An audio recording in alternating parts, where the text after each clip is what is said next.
YouTube पे मेरी किसी भी वीडियो को सर्च करने के लिए आप YouTube सर्च बार में क्लास के सामने अपनी क्लास लिखें। एक्सरसाइज के सामने जिस एक्सरसाइज का आप क्वेश्चन देखना चाह रहे हैं आप एक्सरसाइज लिखोगे तो आपके सामने उस एक्सरसाइज के तमाम क्वेश्चन आ जाएंगे। इसके बाद आपने जो भी आपकी बुक है, चाहे वो सिंगल जो नेशनल जो करिकुलम है उसका एसेंस ही लिख दें, नेशनल बुक फाउंडेशन किया तो NBF लिख दें, पंजाब बोर्ड किया तो PDB लिख दें, या पंजाब जो करिकुलम जो टेक्स्ट बुक बोर्ड है वो लिख दें, या KPK बोर्ड है, जिस पब्लिशर की भी आपकी बुक है ना आपने इस तरह वो लिखना है। आगे सर नदीम नवर लाजमी तौर पे लिखना है। ये लिखेंगे तो आपके सामने उस एक्सरसाइज के तमाम क्वेश्चन आ जाएंगे। Construct a rectangle ABCD when AB 4 centimetre and BC 6 centimetre. ये एक रेक्टेंगल ड्रा करनी है जिसकी दो साइड दी हुई हैं। आइए देख, रेक्टेंगल क्या होती है। रेक्टेंगल में ये होता है कि एक तो अपोजिट साइड इसके इक्वल होती हैं, अपोजिट साइड इक्वल के अलावा इसके तमाम जो एंगल है ना वो भी 90 डिग्री के होते हैं।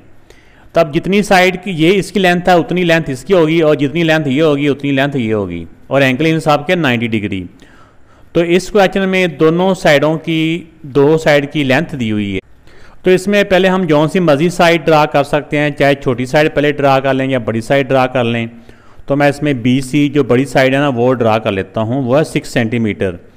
इधर 0 पे और इधर 6 पे रख के हमने एक लाइन ड्रा की। इस लाइन का नाम रख दिया हमने BC। अब AB, जाहिर बात है इसकी तरतीब ऐसी होगी ना, अगर B इधर है तो B से पहले अगर B यहाँ पे आ गया तो यहाँ पे A आएगा, ABCD। तो हमने अब AB लेंथ ड्रा करनी है, AB दी हुई ना, तो यहाँ पे हम 90 डिग्री का पहले एंगल बना लेंगे। तो कंपास को मुनासिब सा खोल के एक आर्क लगाइए। आप जितना कंपास को खोला हुआ था एक आर्क लगाएंगे तो 60। अब 60 के ऊपर दोबारा को इसके नीडल पॉइंट को रखेंगे तो अगर एक आर्क और लगाएंगे तो ये बन जाएगा 120। इसको थोड़ा सा और आर्क को बड़ा कर दें। अब 120 वाली आर्क पे रख के इस पहली आर्क को कट करें तो ये 90 डिग्री का एंगल बन जाएगा। तो अब यहाँ पे B से A की जानब आप जितनी मर्जी लेंथ की एक लाइन ड्रा कर सकते हैं, ठीक है ना। इसके ऊपर अभी एंड पे एरो नहीं लगाते, अगर एरो की बाद में भी ज़रूरत पड़ी तो हम लगा लेंगे। ये BC था हमारा 6 सेंटीमीटर। अब B से A की जानब हमारा AB जो है ना वो 4 सेंटीमीटर होना है। अब इसमें तरीका हमारा ये होना है कि कंपास को हमने स्केल के साथ 4 सेंटीमीटर खोल लेना है, ठीक है ना। 4 सेंटीमीटर खोल के B को जो नीडल पॉइंट B पे रखा और एक आर्क लगाई।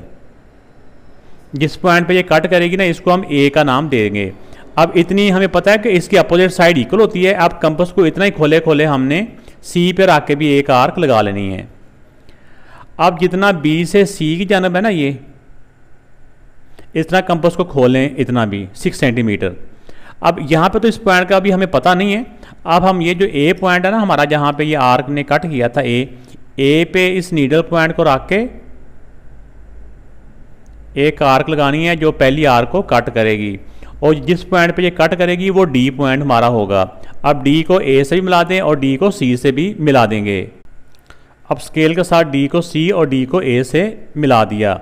ये अपोजिट साइड 6 सेंटीमीटर है और ये दूसरी वाली 4 सेंटीमीटर है। तो ये हमारी रेक्टेंगल बन चुकी है।